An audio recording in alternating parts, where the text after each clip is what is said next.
Welcome friends. Welcome to your favorite digital learning platform Unfold You. I am Virendra Singh, your physics mentor. And today in this session we are going to see the elastic properties of matter. Right? And in this session we are mainly going to discuss about what will happen if we apply force to a solid or if we apply force to a liquid. Then we know for sure some structural changes are going to happen. Now we are going to discuss mainly the reaction or mainly the behavior of solids and liquids when such structural changes happen. Right. So let us start our today's discussion and let us first see interatomic forces. Right. We all know every material is made up of atom, and atom consists of nucleus in the center, which is we know is positively charged, and around nucleus we have electrons, and these electrons they revolve in orbit. Right. We have done all these things in chemistry. Right. Now what will happen if I consider one more atom which is placed near to this atom, and as usual there are electrons around nucleus in this atom. So if we try to analyze the forces between these two atoms, so what will be the forces? Let us see. If you see, there will be both attractive as well as repulsive forces. Right. The nucleus of this atom 1 will attract the electrons of atom 2. So it will create an attractive force like this. Similarly, the nucleus of this atom will repel the nucleus of this atom.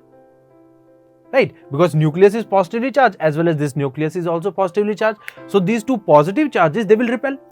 Whereas the nucleus of this atom will attract the electrons of this atom. That means one atom applies a force on other atom, and the force is both attractive as well as repulsive. That means if we have to consider the net force will be vector sum of these two forces. Right. So what has been observed? It has been observed that initially the force is attractive in nature. As we keep on bringing these two atoms together, or as we decrease the distance of separation between these two atoms, initially the force is attractive in nature. That means the attractive force is more. But एक particular distance के बाद ये repulsive force dominate करती है. And the repulsive force is because of the repulsion between these two nucleus. तो एक particular distance के बाद, that distance is called distance of closest approach. After that distance, the repulsive force dominates, and as a result, net force on this atom is repulsive in nature. Right? So how we say it? We say it that up to distance of closest approach, the forces between the atoms is attractive in nature, and after distance of closest approach, the forces are repulsive in nature, because there the repulsion of nucleus and nucleus dominates. Right. So I hope now it must be clear to you about the interatomic forces. Right. So let's see what it says. The forces between the atoms due to electrostatic interaction between the charges of atoms are called interatomic forces. Now, right, so ये clear हुआ what are interatomic forces? Interatomic forces are those forces जो दो atoms के बीच में exist करती हैं because of their charges. और हमें पता है एटम में पॉजिटिव चार्ज भी होता है, नेगेटिव चार्ज भी होता है, तो वहां पे अट्रैक्टिव फोर्सेस भी होंगी और रिपल्सिव फोर्सेस भी होंगी. राइट. जो फोर्स डोमिनेट करेगी ओवरऑल नेचर फोर्स का वही होगा. अगर रिपल्सिव फोर्स डोमिनेट कर रही है तो ओवरऑल फोर्स रिपल्सिव होगी. अगर अट्रैक्टिव फोर्स डोमिनेट कर रही है तो ओवरऑल फोर्स अट्रैक्टिव होगी. Right. All right. So when two atoms are brought close to each other to a distance of order 10 raised to the power minus 10 meter. Up to this distance, the attractive interatomic forces is produced between the two atoms. That means if distance of separation between two atoms is of this range, 10 raised to the power minus 10 meters, then the force of attraction dominates the force of repulsion. Right? Force of attraction dominate karegi force of repulsion ko. That means overall net force will be what? Attractive in nature. Right? And later on, repulsive force dominate करेगी तो after that dominating force कौन सी होगी? Repulsive force. तो overall force भी हमारी क्या हो जाएगी? Repulsive, right? Alright, now next, based on the information which we have acquired just now, right? Based on this information we are going to define what are solids. So अगर हम solids को by definition देखें, then solid is that state of matter, we know it is one of the state of matter, so it is that state of matter in which constituent atoms or molecules are held strongly at the position of minimum potential energy, right? And has a defined shape and volume. We know this thing, that solids are those bodies, or solid is that state of matter which has a definite volume and it has a fixed shape. That is one thing, fixed shape and defined volume, one thing. Second thing is about the forces. What you can say about the forces? The molecules are held strongly at the position of minimum potential energy. Now, what do you mean by minimum potential energy? Minimum potential energy is the energy where equilibrium exists, and equilibrium between repulsive and attractive forces, right? That means दो atoms, अगर हम solid की बात करें तो मान लीजिए ये मेरे पास एक solid body है, तो inside this solid body अगर दो atoms की बात करूं तो ये दो atoms किस distance पे होंगे? They will be at a distance where attractive and repulsive forces are balancing each other, right? That means where equilibrium is there, right? And we know at equilibrium potential energy is minimum. So we can say ये दो atoms inside a solid किस position पे होंगे? जहां उनके बीच में जो potential energy है that is minimum. Potential energy U is minimum. Work power energy में हमने देखा था potential energy के बारे में. Minimum potential energy corresponds to equilibrium position, a stable equilibrium, right? All right. So अगर हम आगे देखें that is elastic property. Now अब हम देखते हैं कि elastic property क्या होती है. So first thing that comes is elasticity. Now what do you mean by elasticity, right? So let's first try to analyze the definition of elasticity. It says the property of matter by the virtue of which a body tends to regain its original shape, right? And size after removal of deforming force is called elasticity, right?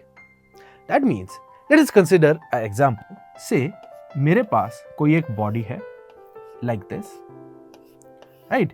एक कोई cubical structure है और इस cubical structure के ऊपर मैंने एक force लगाई. Say I have applied a force like this, right? Now what will be the tendency of this force? The tendency of this force will be to deform the body or to change the shape of the body. बताइए अगर इस पे ऐसे force लगेगी तो इस body की क्या tendency होगी? इस body की tendency होगी कि इसकी length increase कर जाए, or what we can say, the tendency of the body is to deform its shape, right? Like this. So because of this force, this body tend to increase its length like this. This yellow part is the increased length of the body, right? अब एक चीज बताइए, ये जो force है this is called deforming force. जो हम externally लगा रहे हैं दिस इज डिफॉर्मिंग फोर्स, मतलब ये डिफॉर्म कर रही है इसको.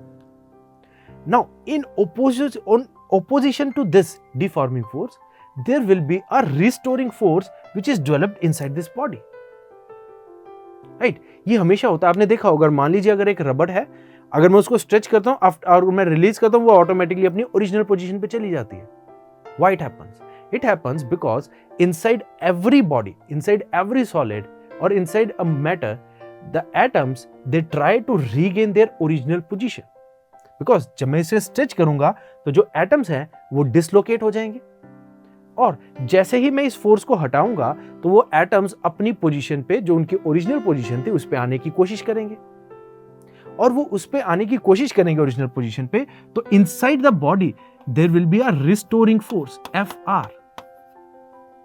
This is the deforming force. और इनसाइड अ बॉडी क्या जनरेट होती है? Restoring force. Now because of this restoring force ये एटम्स अपनी ओरिजिनल पोजीशन पे वापस आ जाएंगे और ये बॉडी दोबारा अपनी शेप रीगेन कर लेगी, right? So we define this property of regaining its original shape as elasticity. Right? So let's go back to the definition. The property of matter by the virtue of which a body tends to regain its original shape. Right? एक ऐसी property जिसके कारण body अपनी original shape को regain करती है, that is called elasticity. Right? इसे हम बोलते हैं elasticity. I hope now it must be clear to what is elasticity, and this is the same thing which we are going to discuss again and again and again throughout this chapter. Right? So this is elasticity. And how we define perfectly elastic body? So perfectly elastic body will be a body which completely regains its shape. Right? There are some bodies which can regain their shape and there are some bodies which partially regain their shape.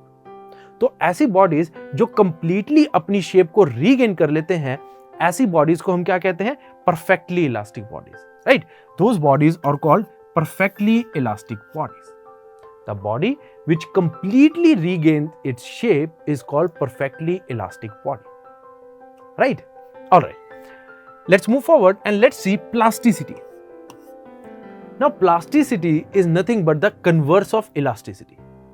Right? It is nothing but converse of elasticity. It says the property of matter by the virtue of which it does not regain its original shape. Right? Plasticity is converse of elasticity and it says it is the property of body by the virtue of which it does not regain its shape.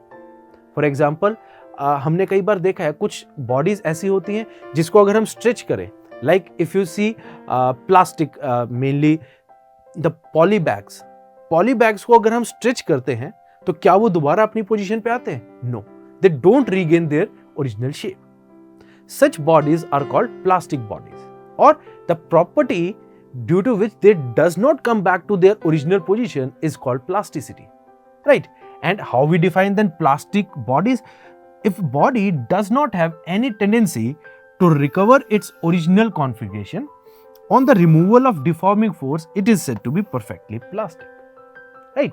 So, वो bodies जो अपनी shape को दोबारा regain नहीं कर पाते, उन्हें हम क्या कहते हैं? Perfectly plastic bodies. Right?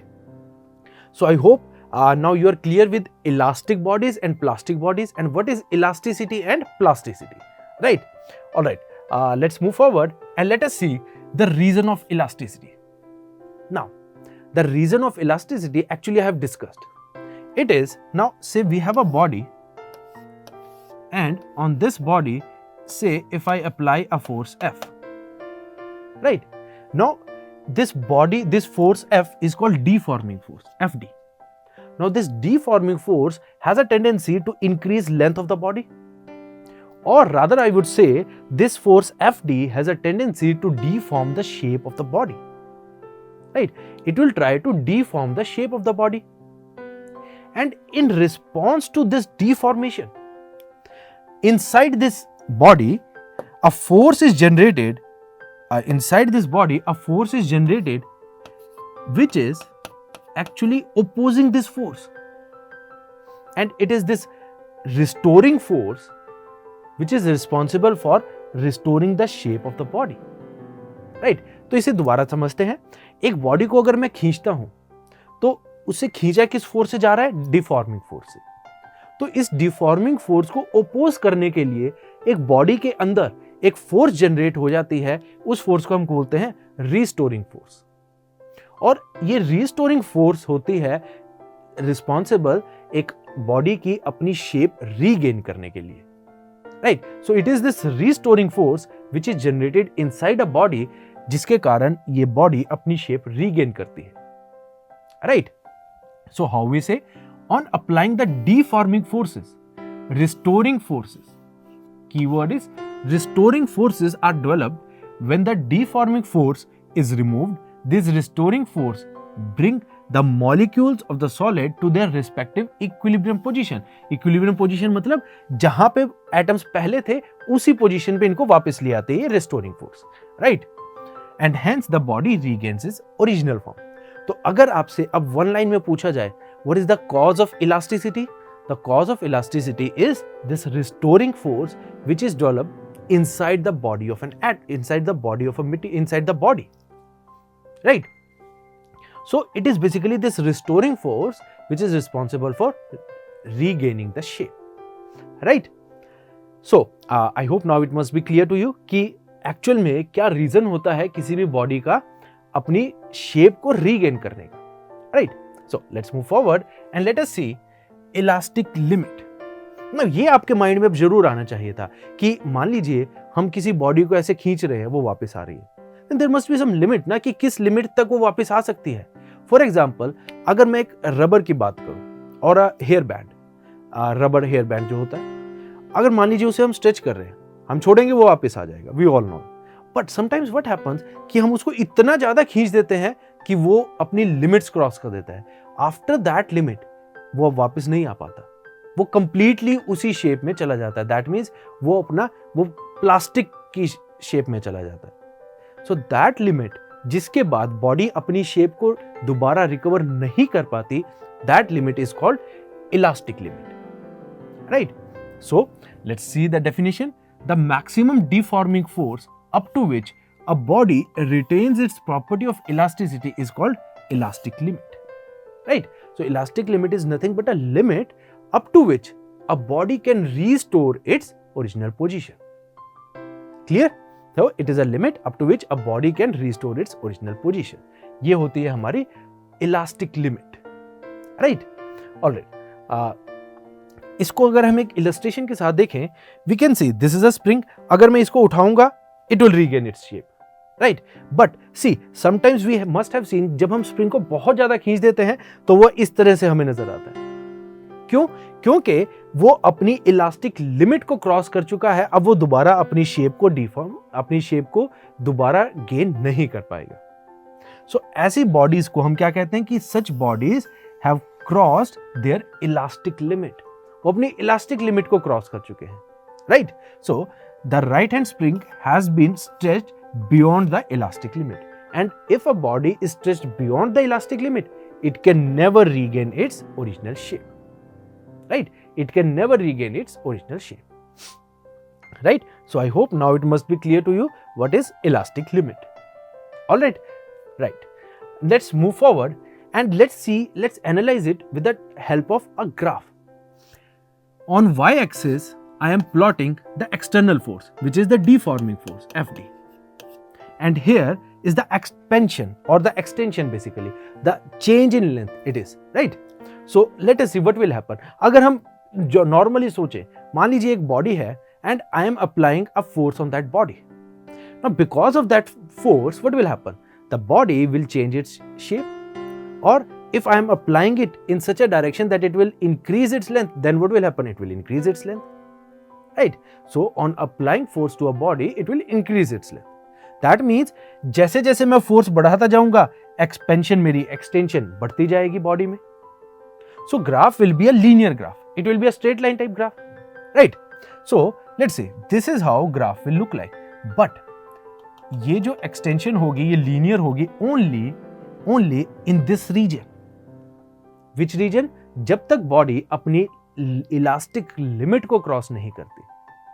अगर एक बार बॉडी ने अपनी इलास्टिक लिमिट क्रॉस कर दी, उसके बाद हमारी जो शेप है वो दोबारा डिफॉर्म नहीं होगी. Right? So this is called elastic limit. This point is called elastic limit.